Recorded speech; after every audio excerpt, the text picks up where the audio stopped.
Bismillahirrahmanirrahim. Assalamualaikum warahmatullahi wabarakatuh. Waalaikumsalam warahmatullahi wabarakatuh. Alhamdulillahi rabbil alamin. Wa bihi nasta'inu ala umuri dunya waddin. Wassalatu wassalamu ala rasulina wa habibina Muhammad ibni Abdullah wa ala alihi wa ashabihi wa man walah, amma ba'd.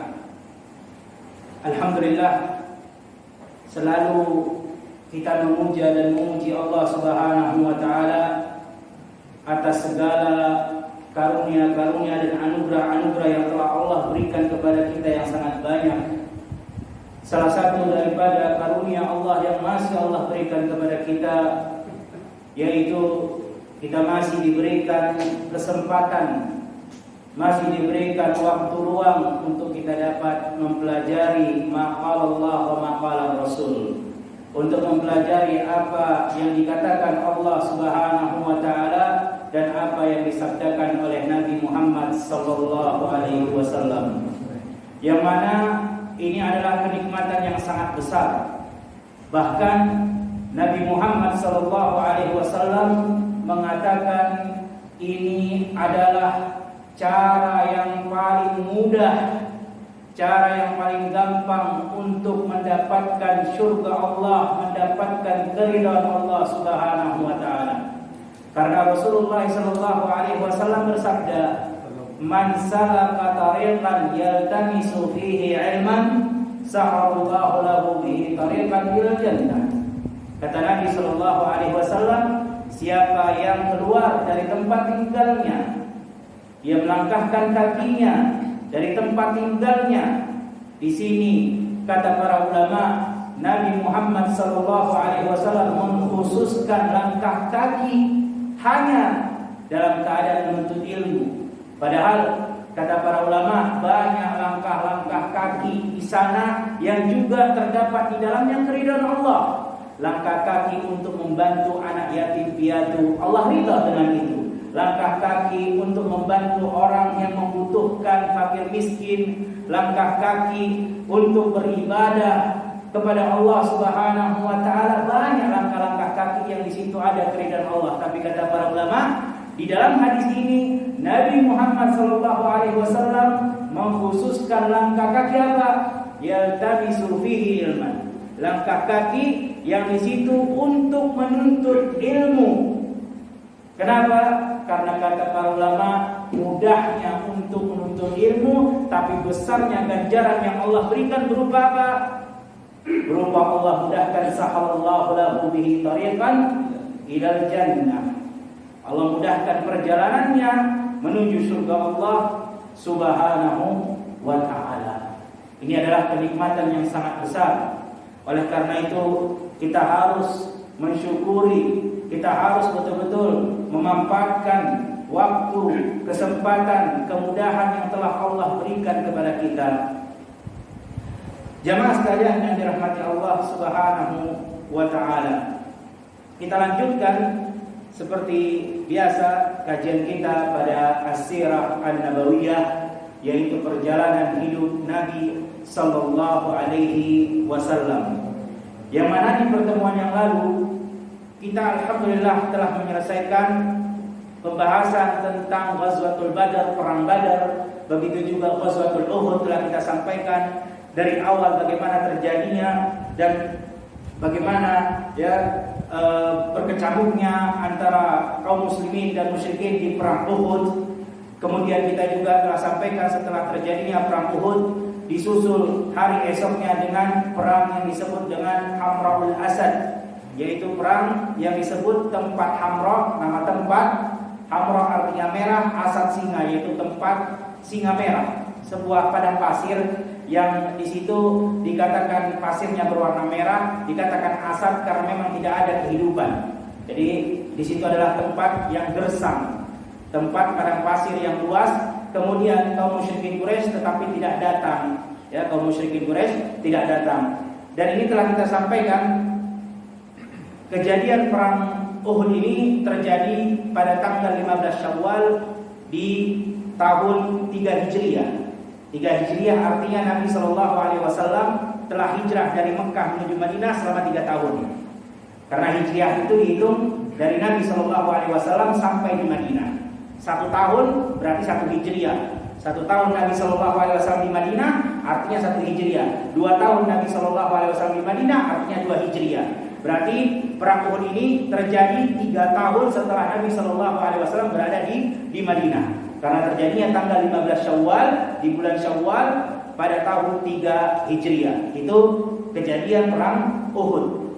Kemudian pada tanggal 16-nya, ya 15 keesokan harinya, tanggal 16 Syawal terjadi perang Hamraul Asad yang kita sudah sampaikan. Ya, kalau jamaah sekalian yang dirahmati Allah Subhanahu wa taala masih mengingat kajian kita di pertemuan yang lalu, bahwasannya orang-orang musyrikin Quraisy ketika mereka merasa menang ya di perang Uhud, padahal mereka hanya membunuh beberapa dari syuhada kaum muslimin saja, tapi mereka tidak berhasil membunuh Nabi Muhammad SAW, dan masih banyak lagi para sahabat-sahabat lain yang sempat bersembunyi naik ke atas gunung Uhud, seperti yang telah kita sampaikan di pertemuan yang lalu. Kemudian mereka sudah merasa senang, ya, sudah merasa puas. Terlebih lagi ada suara yang berteriak, "Qutila Muhammad, qutila Muhammad." Sungguh Muhammad telah terbunuh. Padahal Nabi Muhammad SAW bersembunyi di gunung Uhud, sedangkan yang dibunuh adalah Mus'ab bin Umair yang memang wajahnya mirip sekali dengan Nabi Muhammad SAW. Mus'ab bin Umair.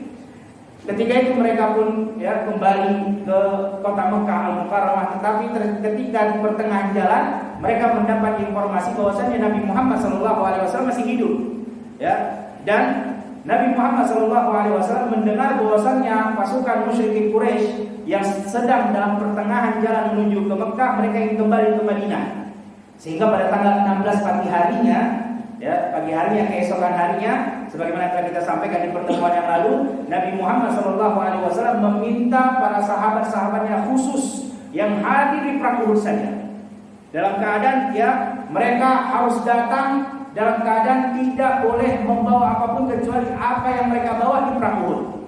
Artinya kuda yang mereka pakai di perang Uhud itu yang dibawa, pakaian yang mereka pakai di perang Uhud itu yang mereka bawa, senjata yang mereka pakai di perang Uhud itu yang mereka bawa. Tidak boleh ada tambahan selain apa yang mereka bawa di perang Uhud. Lalu mereka pun ya datang ingin menjemput kaum musyrikin Quraisy di tempat yang disebut dengan Hamraul Asad. Tetapi kaum musyrikin Quraisy tidak jadi datang. Ya, karena telah kita sampaikan di pertemuan yang lalu, mereka mengirim mata-mata, ternyata yang berangkat untuk menghadang mereka di Hamraul Asad adalah orang-orang yang dalam keadaan terluka, dalam keadaan baru sehari. Dan kita sudah kisahkan bagaimana kejadian perang Uhud. Banyak dari para sahabat-sahabat Nabi SAW yang terluka. Bahkan diriwayatkan, ya baju mereka masih berlumuran darah semuanya, belum sempat mengganti pakaian apapun. Sehingga kaum musyrikin Quraisy pun mengatakan, ini bukan pasukan biasa, ini memang pasukan yang siap mati, karena tidak mungkin orang berangkat untuk berperang dalam keadaan kondisi begitu berdarah-darah. Sehingga mereka pun ya mengundurkan diri, mereka tidak jadi datang untuk bertemu dengan kaum muslimin di tempat yang telah disepakati, yaitu Hamraul Asad. Kemudian jamaah sekalian yang dirahmati Allah Subhanahu wa taala, dari bulan ya Syawal kemudian sampai ke Dzulqa'dah, Dzulhijjah, Al-Muharram, maka tidak terjadi apa-apa, tidak ada penyerangan. Kenapa? Karena disebutkan 4 bulan tadi, sebagaimana Allah Subhanahu wa taala berfirman, "Inna iddatash syuhuri 'indallah 12 syahran fi kitabillah, yauma khalaqas samawati wal ard, minha arba'atul hurum." Yaitu 4 bulan yang diharamkan oleh Allah Subhanahu wa taala untuk berperang. Jadi orang-orang musyrikin Quraisy di masa jahiliyah sebelum adanya perintah Allah Subhanahu wa taala memang telah mengagungkan 4 bulan ini, sehingga tidak ada ya gangguan kepada kota Madinah Al-Munawwarah. Kemudian setelah Muharram ya, jadi selama beberapa bulan itu berita simpang siur. Ada yang mengatakan bahwasannya kaum musyrikin Quraisy itu menang. Karena memang kisahnya mereka menang di perang Uhud, tapi hanya menang beberapa saat saja, tidak menang seutuhnya. Ada lagi yang mengatakan kaum muslimin itu menang karena di Hamrul Asad mereka musyrikin Quraisy tidak berani datang. Memang mereka menang di akhir-akhir perang Uhud, tetapi kemudian ditantang lagi di Hamrul Asad keesokan harinya musyrikin Quraisy tidak berani datang. Jadi berita simpang siur. Ya, sebagian dari musyrikin kita tahu bahwasanya Nabi Shallallahu Alaihi Wasallam ketika hijrah ke Madinah hidup berbarengan bersama beberapa orang Yahudi, bersama kaum musyrikin yang masih musyrik, tidak memeluk Islam, tapi mereka diikat oleh perjanjian damai yang tidak boleh saling mengganggu, harus saling satu sama lain menjaga kemaslahatan kota Madinah Al-Munawwarah, tidak boleh membantu musuh yang ingin menghancurkan kota Madinah. Itu adalah perjanjian damai yang diikat oleh Nabi Shallallahu Alaihi Wasallam. Tetapi selama beberapa bulan tadi yang tidak ada berkecamuk gangguan dari kaum musyrikin Quraisy, berita pun simpang siur. Akhirnya beberapa dari musyrik, dari orang-orang musyrik yang ada di sekitar Madinah, kita tahu walaupun mayoritas hampir penduduk Madinah adalah para sahabat Nabi Shallallahu Alaihi Wasallam, tapi ada beberapa mereka kelompok kecil dari orang Yahudi dan yang masih dalam keadaan musyrik, belum memeluk Islam. Maka ada beberapa dari mereka, salah satunya adalah dari suku As'ad bin Khuzaimah. Suku As'ad bin Khuzaimah yang dipimpin oleh Tulaiha bin Khuwailid. Pemimpin mereka namanya Tulaiha bin Khuwailid. Tulaiha bin Khuwailid ini nanti sempat ketika Nabi Shallallahu Alaihi Wasallam wafat, dia mengaku menjadi nabi palsu. Dan kita tahu ketika Nabi Shallallahu Alaihi Wasallam wafat, ada beberapa orang yang mengaku nabi palsu seperti Musailamah al-Kadzdzab, juga seperti Aswad al-Ansi. Tetapi dua orang ini berhasil dibunuh, dan Tulaiha bin Khuwailid ketika akan dibunuh dia pun bertaubat. Sampai-sampai dia berangkat. Kemudian ketika di masa Khalifah Amirul Mukminin Umar bin Khattab, Tulaiha bin Khuwailid ini berangkat bersama pasukan Umar menuju kepada Al-Qadisiyah. Disebutkan Tulaiha bin Khuwailid bersama sukunya As'ad bin Khuzaimah, mereka mendengar berita bahwasannya kaum muslimin itu memang kalah telak. Bagaimana yang telah kita sampaikan, memang kisah Uhud ini harus kita bahas dari awal sampai akhir, karena tidak begitu semata-mata kaum musyrikin menang, tidak. Tetapi sempat dibalas oleh kaum muslimin di Hamrul Asad, tapi mereka tidak mau datang. Maka suku As'ad bin Khuzaimah ini pun mereka berencana, mereka mengatakan kalau seandainya kaum muslimin saja dapat dikalahkan oleh musyrikin Quraisy, padahal di depan pintu gerbang Madinah. Karena kita tahu Gunung Uhud itu dekat sekali dengan kota Madinah Al-Munawwarah. Dulu kota Madinah itu hanyalah berupa Masjid Nabawi saja, tidak seperti sekarang. Madinah sudah luas sekali, lebih daripada 30 km luasnya. Nah, dulu di depan Gunung Uhud, bagi yang pernah umrah tahu, Gunung Uhud berhadapan dengan Masjid Nabawi.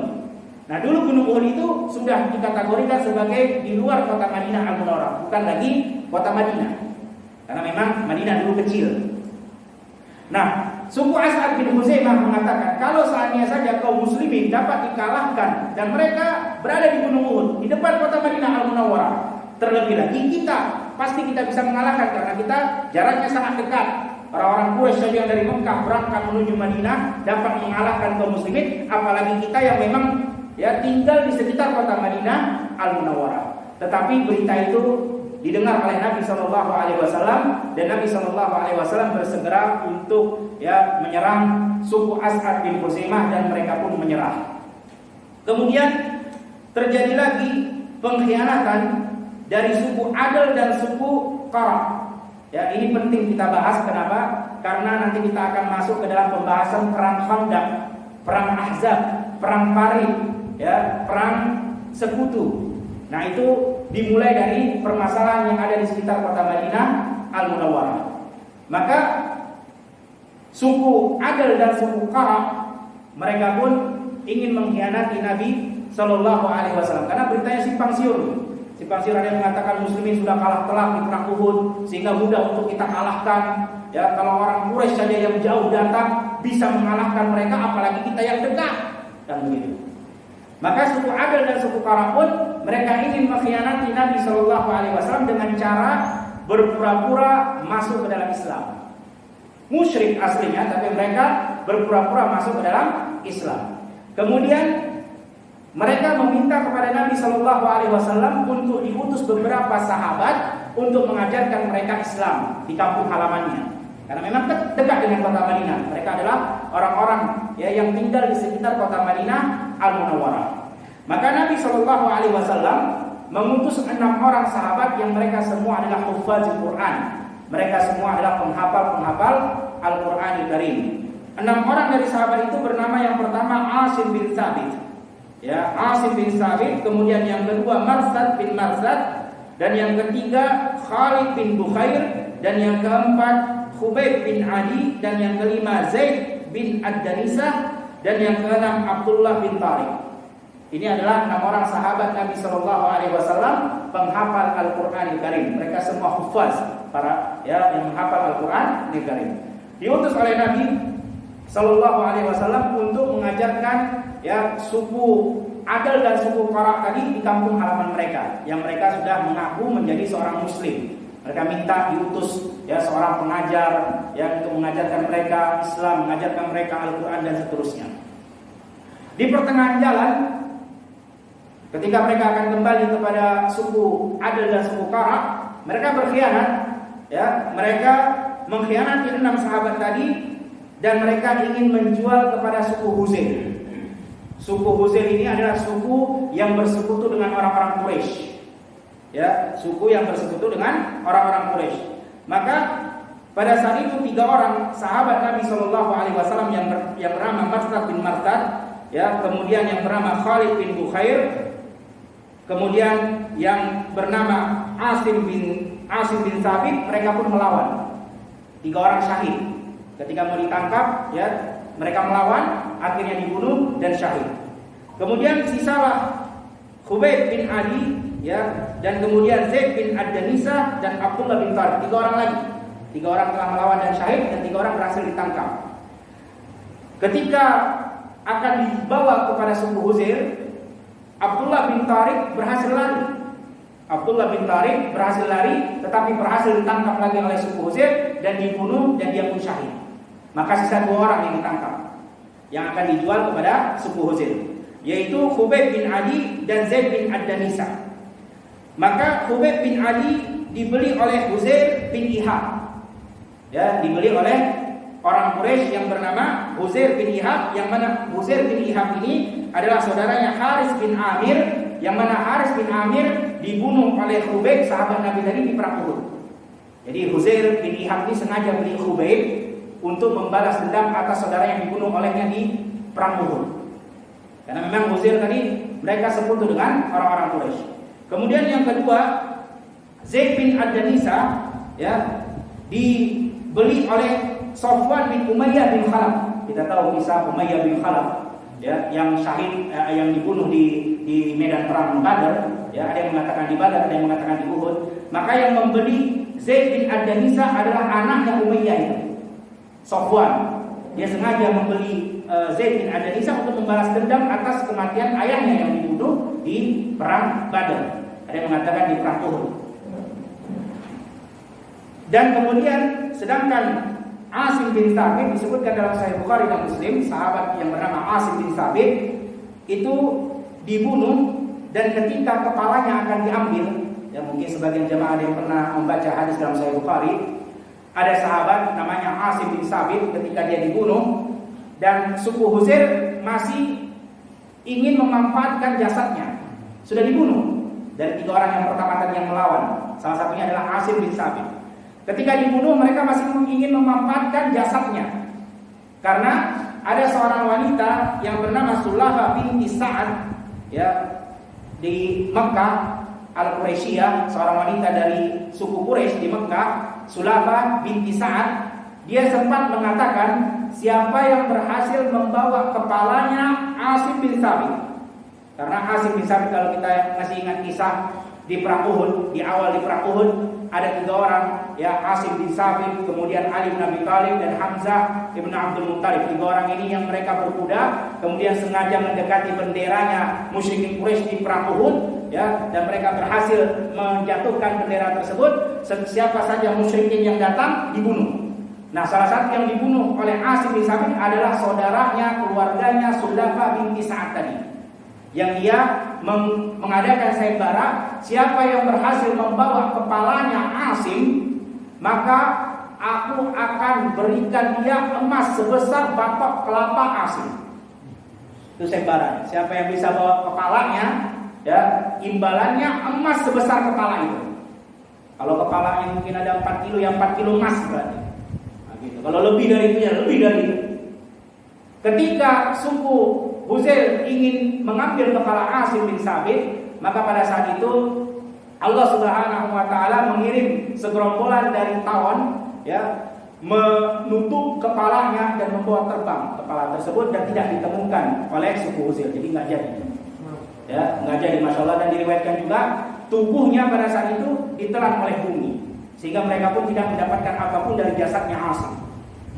Subhanallah, kata Umar bin Khattab, ya, diriwayatkan dalam Sahih Bukhari, Umar bin Khattab mengatakan, sungguh aku pernah mendengar Asim bin Sabit berdoa agar jangan tersentuh jasadnya oleh mereka orang-orang kafir. Sehingga, ya, mereka pun tidak berhasil mengambil apapun dari jasadnya Asim bin Sabit. Kemudian setelah itu, ya, suku musyrik atau suku yang tinggal di sekitar kota Madinah Al-Munawwarah yang mereka masih dalam keadaan musyrik, yang bernama suku Musayyah, suku Zikwan, dan suku Sulaim. 3 suku ini dipimpin oleh Amir bin Malik bin Ja'far. Datang juga sama seperti suku Adal dan Qara tadi, berpura-pura masuk Islam. Karena memang beritanya simpang siur tadi. Mereka ingin memanfaatkan situasi yang mereka kira bahwasanya kaum muslimin itu dalam keadaan lemah. Karena memang berita perang Badar itu tersebar sudah di kalangan suku-suku Arab yang ada di Madinah Al-Munawwarah. Ada sebagian yang meyakini bahwasanya kaum muslimin itu yang menang, ada sebagian yang meyakini bahwasanya kaum muslimin itu kalah telak sehingga mereka lemah, sehingga kita tidak usah takut, ayo kita serang. Tapi mereka tidak menyerang secara langsung, tapi dengan cara mengkhianati Nabi Shallallahu Alaihi Wasallam. Maka Amir bin Malik bin Ja'far datang berpura-pura masuk Islam, sama seperti suku Adal dan suku Qara tadi. Kemudian Amir bin Malik bin Ja'far mengatakan kepada Nabi Shallallahu Alaihi Wasallam untuk mengutus para sahabat-sahabatnya ke kampung halaman mereka untuk mengajarkan kepada mereka Islam, karena mereka sudah memeluk Islam. Tapi Nabi Shallallahu Alaihi Wasallam masih trauma dengan tragedinya suku Adal dan suku Qara. Tetapi Amir bin Malik bin Ja'far berhasil menarik hati Nabi Shallallahu Alaihi Wasallam dengan bersumpah dan menjamin sahabat-sahabatnya tidak akan pernah disakiti. Jadi bersumpah Amir bin Malik, ya, sahabat-sahabatmu akan aku jamin tidak akan disakiti dan kami tidak akan berkhianat. Padahal dia pura-pura masuk dalam Islam.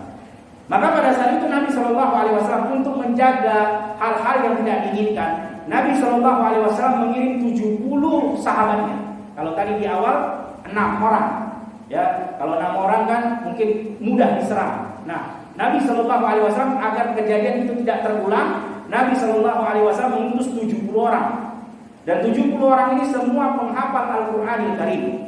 Tetapi, ya, yang paling berilmu di antara mereka ada, ya, 5 orang disebutkan. Yang pertama Haris bin Khashimah, yang kedua Haram bin Milhan, dan yang ketiga Urwah bin Asma, dan yang keempat Nafi bin Badil, dan yang kelima Amir bin Fuhairah. Ini mereka orang yang paling berilmunya. Semua menghafal Al-Quran. Tapi dari 70 orang tadi itu 5 orang ini yang paling berilmu di antara lainnya. Yaitu yang pertama Haris bin Ashimah, kemudian yang kedua Haram bin Milhan, yang ketiga Urwah bin Asma, dan yang keempat Nafi bin Badir, dan yang kelima Amir bin Fuhairah. Kemudian di pertengahan jalan Amir bin Malik bin Ja'far berkhianat. Ya, ketika sampai di kampung halaman mereka pun berkhianat, dan disebutkan itu adalah tragedi yang disebut dengan tragedi Bi'rul Ma'unah. Di dalam buku Sirah An-Nabawiyah disebut di situ kejadian Bi'rul Ma'unah. Bi'rul Ma'unah itu bir ada artinya sumur, Ma'unah nama sumur itu. Mereka dibantai semua sahabat-sahabat Nabi Shallallahu Alaihi Wasallam dan syahid 69 kecuali 1 orang. 1 orang, ya, berhasil lari, yang bernama Amir bin Umayyah Ad-Damiri. Amir bin Umayyah Ad-Damiri. Ya, ketika Amir bin Umayyah Ad-Damiri ini lari, dia sempat membunuh beberapa orang dari suku Zikwan dan Sulaim. Jadi jamaah sekalian yang dirahmati Allah Subhanahu wa taala, yang berkhianat pada saat itu hanya pimpinan mereka saja. tidak semua suku. Ya, ada sebagian mereka yang betul-betul masuk ke dalam Islam, tapi pemimpin mereka Amir bin Malik bin Ja'far yang berkhianat, yang memiliki pikiran untuk berkhianat hanya Amir bin Malik bin Ja'far. Nah, ketika Amir bin Umayyah Ad-Damiri sampai kepada Nabi Shallallahu Alaihi Wasallam dan dia menceritakan bahwasanya kami dikhianati, dan ketika saya berhasil lari, saya bertemu beberapa orang dari suku Zikwan dan suku Sulaim, ya, suku yang dipimpin oleh Amr bin Malik tadi, dan saya bunuh. Maka pada saat itu Nabi Shallallahu Alaihi Wasallam memerintahkan sahabatnya untuk membayar dia. Perhatikan jamaah sekalian yang dirahmati Allah Subhanahu Wa Taala, betapa adilnya Islam. Karena tidak boleh kita menyamakan semua orang. Kalau memang yang berkhianat satu orang itu yang dihukum, bukan semua suku. Maka Nabi Shallallahu Alaihi Wasallam yang memerintahkan sahabat itu untuk membayar dia, karena itu adalah pembunuhan secara khata. Harus dibayar diahnya, harus dibayar dendanya, karena tidak semua suku Zikwan dan Sulaim berkhianat. Yang berkhianat hanya pimpinannya saja. Yang dibunuh pimpinannya. Kenapa engkau bunuh suku yang engkau ketemui di jalan kemudian engkau bunuh? Perhatikan bagaimana adilnya Islam, ya, membayar dia bagi nyawa yang tidak benar untuk dibunuh. Maka ketika Nabi Shallallahu Alaihi Wasallam akan membayar dia kepada Zikwan dan Sulaim, Nabi Shallallahu Alaihi Wasallam khawatir karena memang tidak semuanya berkhianat, tapi ada pengkhianat di dalam itu. Nabi Shallallahu Alaihi Wasallam khawatir kalau sahabat ini dikirim kembali kepada Zikwan dan Sulaim, dia akan dibunuh, tapi dia tetap harus dibayar. Maka pada saat itu Nabi Shallallahu Alaihi Wasallam melihat suku Nadir. Kita tahu di pertemuan yang lalu kita telah sampaikan, ya, di perang Uhud, bahwasanya ada 3 suku yang mana orang-orang Yahudi semua berasal dari suku itu. Yaitu pertama suku Qainuqa, yang kedua suku Quraidah, yang ketiga suku Nadir. Nah, suku Qainuqa kita sudah tahu kisahnya. Setelah terjadinya perang Badar, ya, suku Qainuqa mereka berbuat ulah.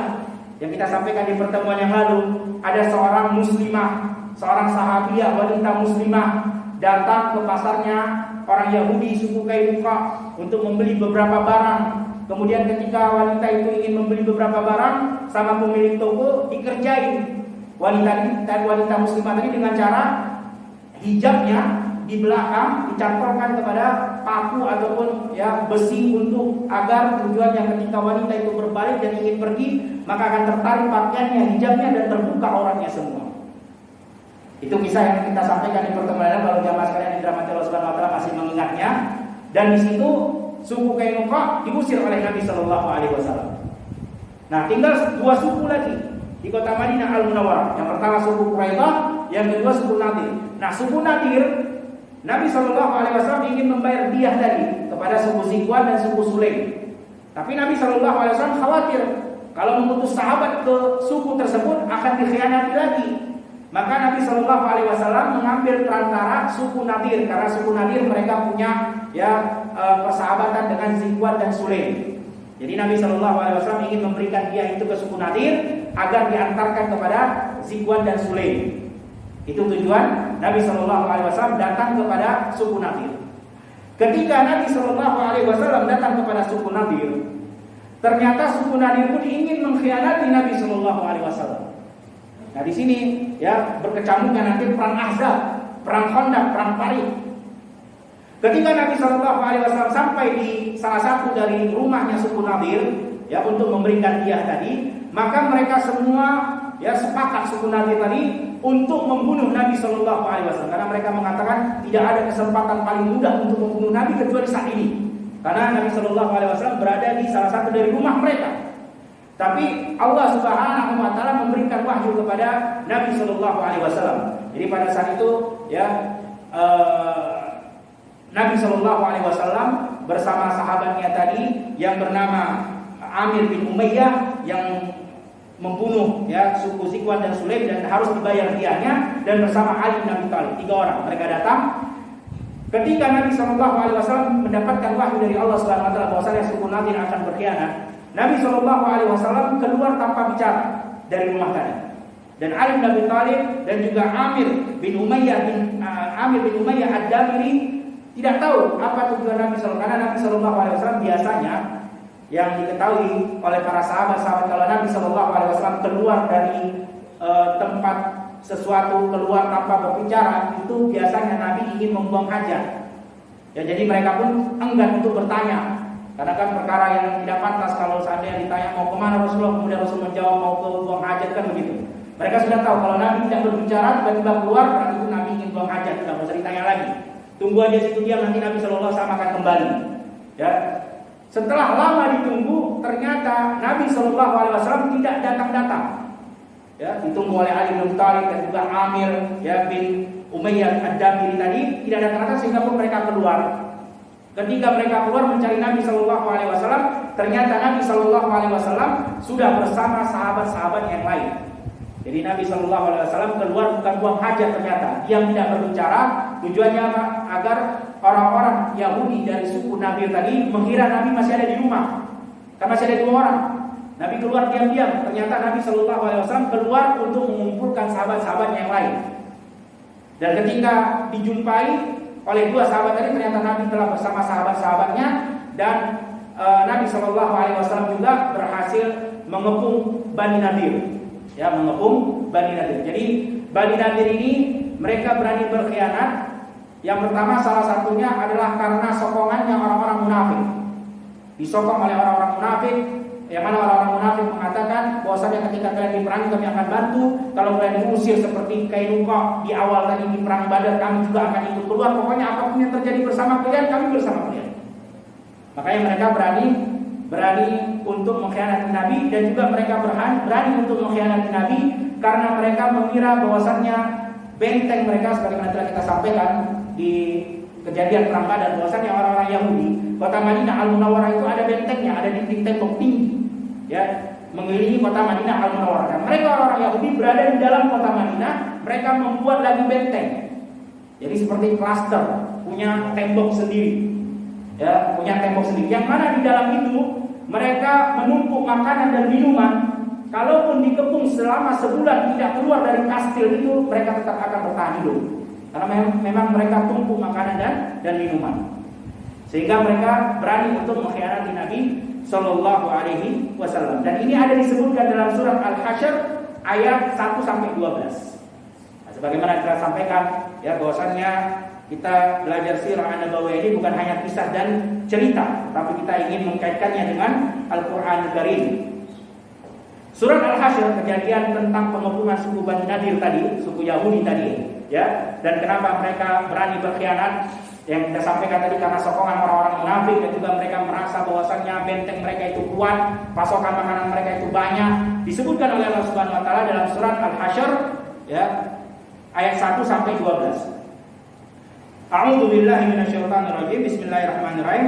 Subhanallahi ma fis samawati wa ma fil ardi wa huwal azizul hakim.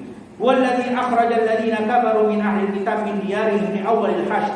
Ma dhanantum an yakhruju wa dhannu annahum mani'atuhum husunuhum min Allah fa atahumullahu min haitsu lam yahtasibu wa qadara fi qulubihim ar-ru'ba yukhribuna buyutahum bi aydihim wa aydil mu'minin fa'tabiru ya ulil absar. Jadi Nabi sallallahu alaihi wasallam bersama para sahabat-sahabat itu ya, untuk menjadikan mereka itu keluar, untuk menjadikan mereka itu menyerah. Karena Nabi sallallahu alaihi wasallam mengatakan serahkan kepada Nabi sallallahu alaihi wasallam hanya meminta pada saat itu orang yang ingin membunuh Nabi. Tidak meminta semua satu suku, tidak. Tetapi mereka orang Yahudi tidak mau memberikannya. Sehingga Nabi sallallahu alaihi wasallam mengatakan, kalau kalian mau menyerah, kalian harus menerima apa yang aku berikan. Hukuman kepada kalian berupa diusir dari kota Madinah Al-Munawwarah, dan tidak boleh membawa apapun kecuali apa yang dipakai di badan. Nah, itu disebutkan ya di ayat kedua. Apa kata Allah Subhanahu wa taala? Huwallazi akhrajal ladzina kafaru min ahlil kitab. Allah lah Subhanahu wa taala yang mengeluarkan ahlul kitab. Siapa mereka? Orang-orang Yahudi kafir. Min diyarihim li awwalil hasyr, dari tempat tinggal mereka ya di awal pengepungan. Karena tadi orang-orang Yahudi ketika mereka dikatakan oleh Nabi sallallahu alaihi wasallam menyerahlah. Ya, menyerahlah. Mereka menjawab apa? Jangan kalian kira kami seperti suku Kainuqa di awal perang Badar tadi. Suku Kainuqa lemah. Mereka takut kemudian menyerah dan kalian usir. Kami suku Nadir tidak seperti suku Kainuqa. Nah, itu Allah Subhanahu wa taala mengatakan, Allah lah yang mengeluarkan mereka dari tempat tinggal mereka di awal pengepungan, nggak pakai lama, nggak pakai berbulan-bulan. Yang mana memang orang Yahudi mengatakan kami sebulan dikepung oleh kaum muslimin tidak akan menyerah, karena memang makanan dan minuman banyak di dalam situ. Di awal hasyr, di awal pengepungan tidak pakai lama. Ma dhanantum an yakhruju wa dhannu annahum mani'atuhum husunun. Kaum muslimin pada saat itu memang tidak akan mengira kalau suku Nadir, suku Yahudi tadi akan menyerah begitu cepat, karena memang lengkap di dalam, dan juga benteng mereka, tembok mereka tinggi, nggak bisa dipanjat. Kalau ada yang memanjat akan dipanah oleh orang-orang Yahudi. Kaum muslimin mengira seperti itu semua, ternyata mereka keluar dengan segeranya dari benteng-benteng mereka. Minallah, dari Allah Subhanahu wa taala. Fa'atahumullah min haitsu lam yahtasibu wa qadha fi qulubihim ar-ru'b yukhribuna buyutahum bi aydihim wa aydil mu'minin fa'tabiru ya ulil absar. Jadi mereka keluar karena ketakutan, dan ini memang mukjizat yang Allah Subhanahu wa taala berikan kepada Rasulullah. Jadi Rasulullah Shallallahu Alaihi Wasallam salah satu mukjizat yang Allah berikan ketika Nabi akan memerangi musuh Allah Subhanahu Wa Taala, maka Allah Subhanahu Wa Taala akan memberikan rasa takut di hati mereka. Sebagaimana disebutkan di dalam hadis, utitu birrohba masirata syahr. Aku diberikan rasa takut, Allah berikan rasa takut kepada musuh Nabi Shallallahu Alaihi Wasallam 1 bulan sebelum perjalanan. Sebelum Nabi berangkat, sebulan rasa takut sudah menimpa musuh-musuh Allah Subhanahu wa taala, musuh-musuh Rasulullah sallallahu alaihi wasallam. Jadi orang Yahudi itu mereka menyerah bukan karena mereka lemah, mereka menyerah bukan karena kehabisan makanan dan minuman, bukan, karena memang sudah ketakutan. Yang mana Allah berikan rasa takut kepada hati-hati orang-orang Yahudi. Kemudian disebutkan ketika mereka keluar, mereka menghancurkan rumah-rumah mereka bersama orang-orang muslimin lainnya. Apa maksudnya di sini? Di ayat kedua surat Al-Hasyr. Jadi ketika Nabi Shallallahu Alaihi Wasallam memerintahkan orang Yahudi untuk keluar dari Madinah dengan syarat tadi tidak membawa apapun kecuali pakaian yang mereka pakai. Jadi rumah, tunggangan, harta semua tidak boleh dibawa, ditinggal. Ya.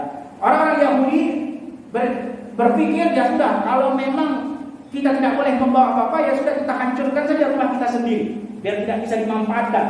Ternyata kaum muslimin ikut membantu menghancurkan rumah orang-orang Yahudi. Kaum muslimin mengatakan kami tidak perlu rumah kalian, yang penting kalian keluar dari Madinah. Kaum muslimin bantu ikut hancurin rumah. Jangan capek-capek, kami pun akan hancurkan rumah kalian. Kami nggak perlu. Makna yang di situ disebutkan oleh para ulama, kaum muslimin yang ingin menghina orang-orang Yahudi dengan mengatakan kami tidak perlu akan rumah-rumah kalian. Kemudian Allah Subhanahu wa taala mengatakan walaula an kataballahu alaihimul jalaa la'adzabahum fid dunya wa lahum fil akhirati adzabun nar. Jadi di sini maksudnya kata Allah Subhanahu wa taala, kalau seandainya Nabi Muhammad sallallahu alaihi wasallam tidak mengusir suku Bani Nadir tadi, niscaya Allah pun akan memberikan azab kepada mereka. Jadi mau diusir mau tidak diusir, tetap akan Allah berikan azab kepada suku Bani Nadir. Dan kami annahum syaqullah wa rasulahu wa man yushaqiqillah fa innallaha syadidul iqab. Itu semua Allah berikan, kenapa? Karena mereka menentang Allah dan Rasulnya. Kemudian ma qata'tum min linatin aw taraktumuha qa'imatan ala usuliha fa bi'idznillah wal yujzal fasiqin. Di sini para ulama menjelaskan suku Bani Nadir tadi salah satu yang membuat mereka menyerah selain daripada rasa takut, dan juga mereka melihat harta-harta mereka yang dihancurkan oleh kaum muslimin. Jadi ketika dikepung mereka kan tak mau keluar. Sedangkan orang-orang Yahudi itu punya kebiasaan, mereka akan menumpuk hartanya di sekitar tempat tinggalnya.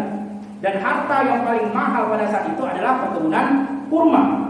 Sampai sekarang orang yang punya kebun kurma akan dikatakan orang yang kaya. Waktunya ada. Nah, kita lanjutkan surat Al-Hasyr ayat 5. Jadi di sini selain para ulama menjelaskan, selain mereka menyerah karena rasa takut yang Allah berikan kepada orang-orang Yahudi dari suku Nadir tadi, selain daripada itu yang membuat mereka menyerah juga karena apa yang dilakukan oleh kaum muslimin terhadap harta-harta mereka. Jadi Bani Nadir kan mereka berada di dalam kastilnya, dan mereka orang Yahudi ini adalah orang yang sangat cinta kepada harta. Bahkan disebutkan mereka rela mengorbankan anak, istri dan keluarganya, yang penting hartanya selamat. Itulah sifatnya orang Yahudi. Nah, kaum muslimin tahu di sekitar kastil tempat tinggal mereka adalah kebun-kebun kurma miliknya orang Yahudi. Sehingga ya Nabi Shallallahu Alaihi Wasallam memerintahkan para sahabat-sahabatnya untuk menebangi pohon-pohon kurma milik mereka. Dan mereka melihat dari dalam kastil, pohon kurma mereka dibakar, ditebangi, wah habis hartanya. Sehingga mereka lebih baik kita menyerah daripada kebun kita habis, lebih baik kita menyerah. Jadi jamaah sekalian yang dirahmati Allah Subhanahu Wa Taala, di sini jangan sampai kita salah paham. Memang betul Nabi Shallallahu Alaihi Wasallam ketika ya mengutus sahabatnya untuk berperang, itu setiap apapun peperangan pasti Nabi Shallallahu Alaihi Wasallam berpesan kepada sahabat-sahabatnya untuk tidak merusak fasilitas-fasilitas umum, tidak membunuh anak kecil, tidak membunuh wanita, tidak membunuh orang yang tua yang tidak ikut perang. Begitu juga fasilitas-fasilitas umum, ya seperti rumah dan juga seperti pohon-pohon itu tidak boleh dirusak. Itu memang sudah menjadi syariat di dalam Islam. Tetapi ini kejadian ini khusus untuk agar suku Nadir orang-orang Yahudi menyerahkan diri. Jadi jangan sampai salah paham. Ya, bukan di setiap peperangan pasti akan dilakukan seperti itu, merusak fasilitas-fasilitas umum. Enggak boleh. Dilarang oleh Nabi Shallallahu Alaihi Wasallam membakar rumah, membakar kendaraan, fasilitas umum lainnya. Ya, karena itu dilarang dalam syariat. Jadi kisah ini khusus di perangnya suku Bani Nadir agar mereka keluar menyerah dari dalam kastil mereka. Kemudian di ayat yang ke-6 Allah Subhanahu wa taala, "Wa ma afa'allahu 'ala rasulih minhum fa ma awjaftum 'alaihi min khairin wala rikab walakinnallaha yusallitu rusulah." Ketika orang-orang Yahudi dari suku Nadir tadi mereka menyerah, keluar dan diusir, dan tadi syaratnya tidak boleh membawa apapun kecuali pakaian yang mereka pakai. Itu kenapa? Karena Nabi Shallallahu Alaihi Wasallam ingin menjadikan hartanya orang-orang Yahudi dari suku Nadir sebagai fai. Nah, ini dibedakan. Ya, ayat yang ke-6 ini disebutkan alasannya wallahu ala kulli syai'in qadir, perbedaan antara fai dengan ghanimah. Di sini kalau ghanimah adalah harta musuh yang ditinggal setelah terjadinya peperangan, setelah terjadinya pertumpahan darah. Misalnya ya musyrikin Quraisy setelah dibunuh mereka, kemudian sisa dari pedangnya, sisa dari tamengnya, kudanya, hartanya, apapun itu namanya ghanimah. Tapi fai adalah harta milik musuh, milik kafir yang didapat tanpa pertumpahan darah. Seperti tadi suku Bani Nadir, mereka menyerah tanpa terjadi pertumpahan darah. Sebagaimana disebutkan oleh Allah Subhanahu wa taala dalam ayat ke-6 tadi, ya alaihi min khairin wala rikab walakinnallaha yusallitu rusulahu ala man yasha. Yang mana kalian dapatkan itu semua tanpa mengerahkan kuda, ya, tanpa kalian melangkahkan kaki, tanpa susah payah, dapat begitu saja harta. Nah, itu tujuannya Allah berikan hanya untuk Rasulullah SAW. Jadi kalau ghanimah itu ada aturannya. Dari keseluruhan ghanimah 1/5-nya untuk Nabi, dan Nabi nanti akan membagikan kepada yang dikehendakinya, dari fakir miskin, yatim piatu dan seterusnya. Sedangkan fai 100% milik Nabi Shallallahu Alaihi Wasallam. Kalau ghanimah tadi hanya 1/5, sisanya baru dibagikan kepada pasukan. Itu perbedaan antara ghanimah dengan fai. Alasannya kenapa? Kenapa utuh untuk Nabi Shallallahu Alaihi Wasallam? Karena pasukan pun tidak mengeluarkan apapun. Mereka tidak berkeringat, mereka tidak mengerahkan kudanya untuk berlari, mereka juga tidak susah, tinggal menyerang, ambil, sudah selesai. Nah, itu alasannya kenapa fai hanya diberikan 100% kepada Nabi Sallallahu Alaihi Wasallam, kemudian Nabi akan membagi-bagikannya kepada yang dikehendaki oleh Nabi Sallallahu Alaihi Wasallam. Seperti yang disebutkan di ayat ke-7, yaitu Nabi akan membagikan kepada yatim, miskin, ibnu sabil, keluarga Nabi Sallallahu Alaihi Wasallam. Tujuannya agar apa? Agar tidak berputar harta itu hanya kepada orang-orang kaya saja. Ya, kalau ghanimah kan tadi yang kaya, yang miskin, yang penting dia hadir dapat. Tapi kalau fai tujuannya memang untuk mereka orang-orang yang tidak memiliki kemampuan. Makanya diberikan 100% untuk Nabi Sallallahu Alaihi Wasallam. Seperti di ayat ke-8 juga surah Al-Hasyr disebutkan untuk fuqara, muhajirin, ya, yang mereka keluar dari tempat tinggal mereka, hijrah kepada Nabi Sallallahu Alaihi Wasallam. Kemudian ayat ke-9 di sini Nabi Sallallahu Alaihi Wasallam diberitahu oleh Allah Subhanahu wa taala agar Nabi tidak ragu-ragu untuk membaginya kepada muhajirin. Jadi ketika suku Nadir mereka menyerah, mereka diusir, semua harta-harta memang dibagikan hanya khusus untuk muhajirin. Karena memang pada saat itu yang sangat membutuhkan adalah muhajirin. Sedangkan Al-Ansar itu adalah kampung halaman mereka. Mereka punya tanah, mereka punya rumah. Tidak seperti muhajirin yang berpindah dari Mekah menuju ke Madinah. Nah, di ayat ke-9 dalam surah Al-Hasyr ini, Allah Subhanahu wa taala menegaskan kepada Rasulullah agar tidak ragu membagikan faid yang diambil dari suku Bani Nadir tadi dan diberikan kepada muhajirin saja, tidak diberikan kepada Al-Ansar. Apa kata Allah Subhanahu wa taala? Coba lihat. Walladzina tabawwa'u dar wal iman min qablihim yuhibbuna man hajara ilaihim wa la yajidu fi sudurihim hajatan mimma utu wa yu'thiruna ala anfusihim walau kana bihim khasasah. Jangan takut wahai Muhammad. Para sahabat-sahabat Al-Ansar, mereka itu cinta banget kepada muhajirin. Mereka itu betul-betul ya memberikan apa yang mereka punya kepada muhajirin walaupun mereka masih dalam keadaan kekurangan. Jadi jangan takut mereka marah. Justru mereka senang dengan engkau memberikan kepada muhajirin. Karena sifat mereka tadi disebutkan oleh Allah Subhanahu wa taala dalam ayat 9, sifatnya Al-Ansar itu mereka senang kepada orang yang hijrah kepada mereka, yuksiruna ala anfusihim, mereka rela memberikan kepada saudara mereka al-muhajirin walaupun mereka merasa kekurangan. Yuksiruna ala anfusihim walau kana bihim khasasah. Makanya disebutkan dalam sirah An-Nabawiyah, seluruh harta Bani Nadir diberikan semuanya kepada muhajirin, tidak diberikan kepada Al-Ansar. Kemudian di ayat ke-10 ini membantah mereka orang-orang yang mengatakan Rasulullah SAW tidak adil. Khususnya mereka ya Syiah yang menghina Nabi SAW, karena memang kebanyakan kelompok Syiah itu mereka mengungkit-ungkit masa lalu. Seperti salah satunya tragedi ini. Coba lihat, Nabi Muhammad SAW tidak adil. Mereka hanya memilih Abu Bakar, hanya memilih Umar saja karena muhajirin. Seharusnya ya Al-Ansar juga diperhatikan. Coba lihat. Nah, itu salah satu ya yang mereka jadikan sebagai argumen untuk menghina Nabi Sallallahu Alaihi Wasallam, untuk menghina sahabat-sahabat Nabi Sallallahu Alaihi Wasallam, khususnya seperti Abu Bakar, Umar dan seterusnya. Nah, ini bantahannya. Coba lihat apa kata Allah Subhanahu Wa Taala di ayat ke-10 surah Al-Hasyr.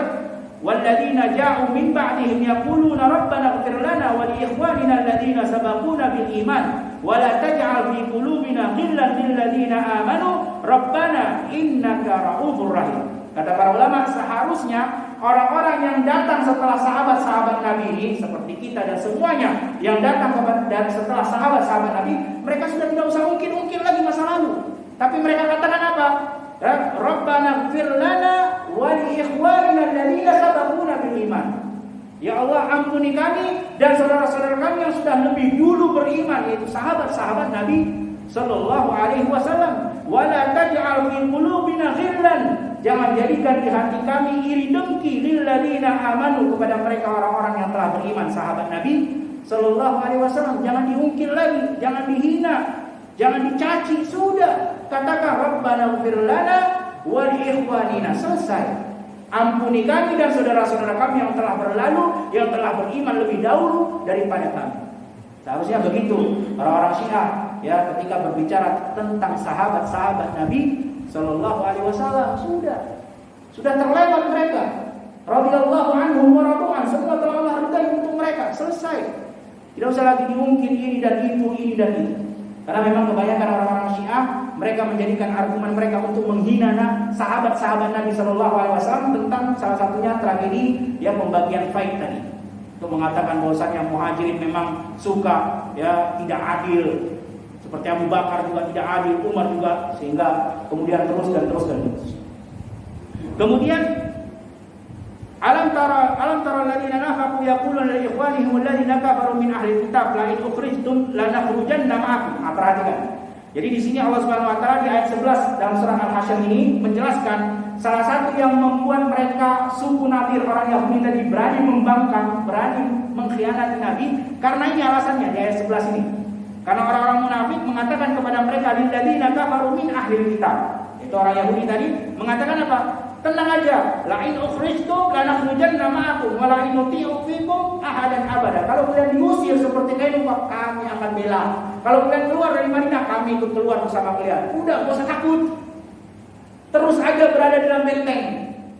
Tapi ternyata apa kata Allah Subhanahu wa taala, itu semua hanya ucapan orang-orang munafik. Mereka ketika suku Nabi diusir, mereka pura-pura beriman, sehingga mau bersama orang Nadir. Bersama orang Yahudi disebutkan oleh Allah Subhanahu wa taala, la in ukhriju la yakhrujuna ma'ahu, di ayat ke-12.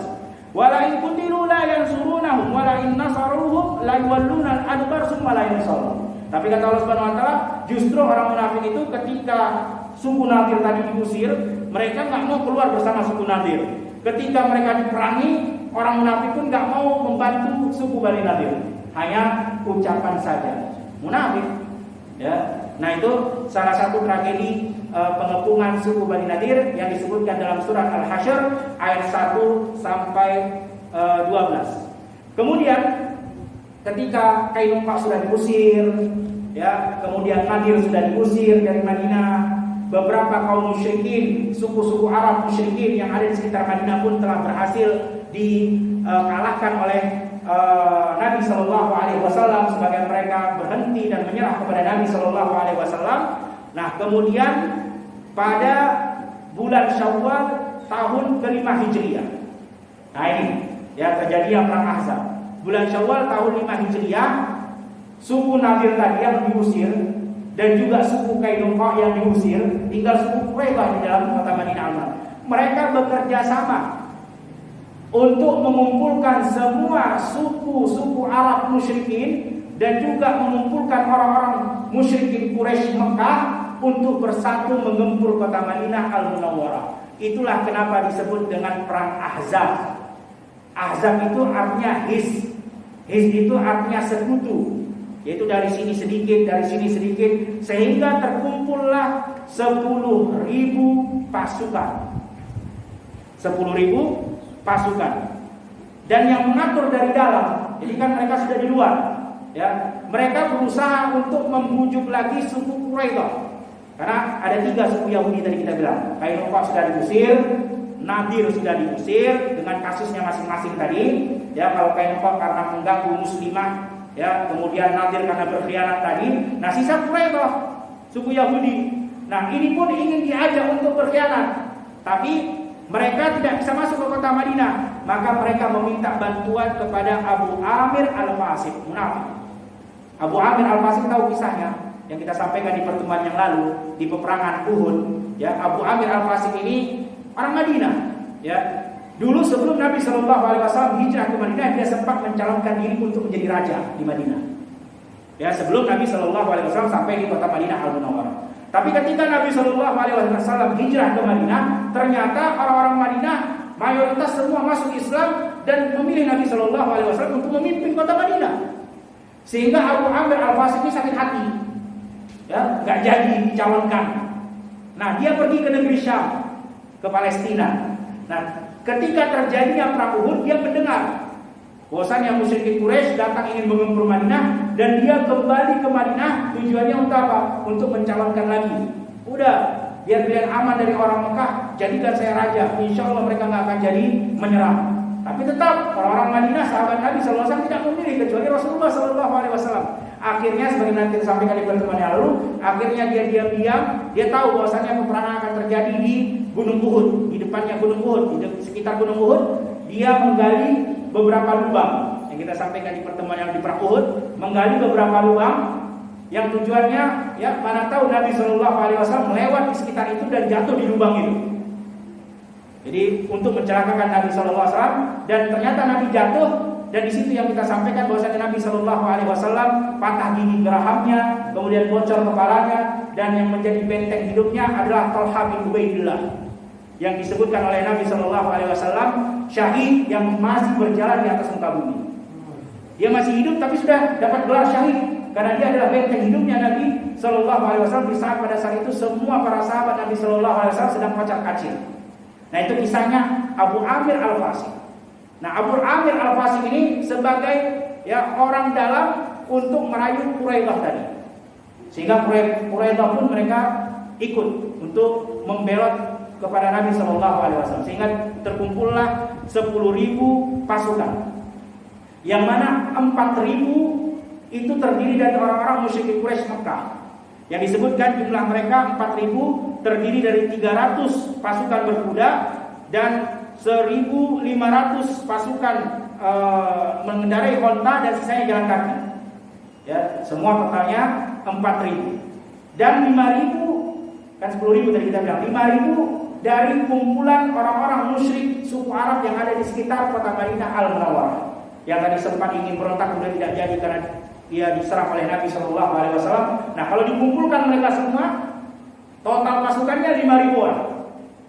Dan pintarnya tadi, kan ini otaknya semua kan suku Nadir, ya, yang memang dengan Kainuqa. Suku Nadir dan Kainuqa, ya, hanya mengutus 1.000 pasukan dan sisanya semua tinggal di Khaybar. Karena mereka masih menjaga sukunya. Kalau nanti terjadi apa-apa yang mati cuma 1.000 orang, masih ada sisanya di Khaybar.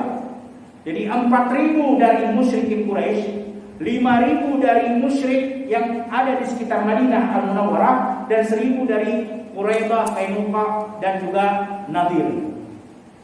Perhatikan jamaah sekalian yang dirahmati Allah Subhanahu wa taala, dan mereka berkumpul 10.000 pasukan tadi di kota Mekah Al-Mukarramah. Jadi orang-orang Yahudi mengajak semua tadi 9.000 tadi itu, ayo kita kumpul di Mekah. Dan kemudian mereka memutuskan, suku Nadir tadi, orang Yahudi tadi memutuskan agar yang menjadi pimpinannya adalah Abu Sufyan. Yang menjadi pimpinannya Abu Sufyan, orang musyrikin Quraisy. Kemudian Abu Sufyan ya curiga, karena memang orang Yahudi ini mereka pasti akan memilih diri mereka sendiri, nggak mungkin memilih orang. Ketika ditanya, perhatikan bagaimana memang ya orang-orang Yahudi adalah orang-orang yang sangat benci kepada Islam. Mereka menjadikan apapun cara, yang penting mereka berhasil menghancurkan Islam. Ketika Abu Sufyan bertanya kepada suku Nadir, ya, orang-orang Yahudi tadi, kenapa kalian memilih Quraisy untuk menjadi pemimpin? Kata mereka, ya karena agama Quraisy lebih benar dari semua agama. Padahal sudah jelas sifat mereka disebutkan oleh Allah Subhanahu wa taala. Kata Allah, "Walan tarda anka yahudu walan nasara hatta tattabi'a millatahum." Mereka enggak mengakui agama kecuali agama mereka. Tidak akan ridha kepada agama apapun, terlebih lagi Islam, kecuali cuma satu caranya agar mereka ridha, yaitu ikut ke dalam agama mereka. "Walan tarda anka yahudu walan nasara hatta tattabi'a millatahum." Kalau ikut ke agama mereka, baru mereka ridha. Ya, jadi orang-orang Yahudi, sebagaimana juga disebutkan dalam surah Al-Maidah, adalah orang yang paling benci ke dalam Islam. Ya. Disebutkan Allah Subhanahu wa taala berfirman dalam surah Al-Maidah ayat 82. Ya. Ayat 82, A'udzubillahi minasyaitonir rajim. La tajidanna asyaddan nasi adawatan lil ladzina amanu al-yahuda wal ladzina asyraku wa la tajidanna aqrabahum mawaddah lil ladzina amanu lilladzina amanu alladzina qalu innan nasara dzalika bi anna minhum qissisina wa ruhbana wa annahum la yastakbirun. Kata Allah Subhanahu wa taala, kalian akan menjumpai manusia yang paling sangat benci dan sangat memusuhi Islam. Orang-orang yang beriman siapa? Al-yahud walladzina asyraku. Yahudi yang pertama, barulah mereka orang-orang musyrik. Kemudian Allah mengatakan, wala tajidanna aqrabahum mawaddah, dan kalian akan menjumpai yang agak masih mending, masih memiliki toleransi, masih agak mending, masih mungkin dapat hidayah. Siapa? Mereka yang mengatakan inna nasara, kami Nasrani. Mari kita perhatikan, Nabi Shallallahu Alaihi Wasallam sempat mengatakan, kalau seandainya saja di zamanku masuk Islam sebanyak 17 orang Yahudi di sekitar Nabi, maka akan masuk Islam semuanya. Tapi nggak sampai 17 orang di zaman Nabi Sallallahu Alaihi Wasallam. Berbeda dengan orang Nasrani. Kata Allah Subhanahu Wa Taala, mereka masih agak mending. Makanya banyak kita jumpai beberapa daripada pastor, pendeta-pendeta yang mendapatkan hidayah masuk ke dalam Islam. Karena memang disebutkan oleh Allah Subhanahu Wa Taala, mereka agak mending yang mengatakan innan nasara. Kenapa? Karena masih ada minhum qissisina wa ruhbanan, masih ada beberapa pendeta, beberapa pastor yang memang mereka masih mempelajari Injil yang benar. Sehingga ada sebagian mereka yang mendapatkan hidayah. Ya, berbeda dengan orang-orang Yahudi. Orang-orang Yahudi memang mereka disebutkan oleh Allah Subhanahu Wa Taala adawah yang paling keras, permusuhan dan kebencian yang paling keras, sudah itu sifatnya sampai hari kiamat. Kata Allah Subhanahu wa taala. Kemudian ketika kita sampai pukul berapa? Sudah selesai atau sampai pukul 8? Jadi jamaah sekalian yang dirahmati Allah Subhanahu wa taala, ketika mereka berkumpul, kita cukupkan sampai di sini, ketika mereka berkumpul 10.000 tadi kota Mekah, maka Nabi sallallahu alaihi wasallam mendengar berita tadi. Kemudian Nabi sallallahu alaihi wasallam mengajak para sahabat-sahabatnya untuk bermusyawarah. Dan pada saat itu ya Salman Al-Farisi memberikan idenya untuk membuat parit. Nah, nanti insya Allah pada pertemuan yang akan datang kita akan membahas tentang beberapa mukjizat yang Allah Subhanahu wa taala berikan kepada para sahabat-sahabat Nabi ketika mereka menggali parit. Ya, ada beberapa kisah yang sangat menakjubkan. Ya, kisah yang dapat kita ambil hikmahnya, bagaimana mereka berjuang, bagaimana mereka rela ya menahan kelaparan 3 hari 3 malam tidak makan demi menggali parit.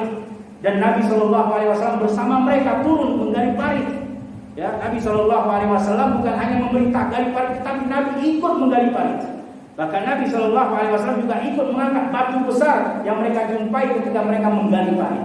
Insya Allah Subhanahu wa taala di pertemuan yang akan datang kita akan membahas tentang ya sebelum masuk kepada perang Ahzabnya, yaitu beberapa kejadian yang sangat menakjubkan, mukjizat yang Allah Subhanahu wa taala berikan kepada Nabi sallallahu alaihi wasallam dan juga para sahabat-sahabatnya. Wallahu a'lam bishawab. Mungkin itu yang bisa kita sampaikan pada pertemuan kali ini, atau sebelum kita tutup majelis ada yang ingin ditanyakan, boleh tafadhol, kami persilakan.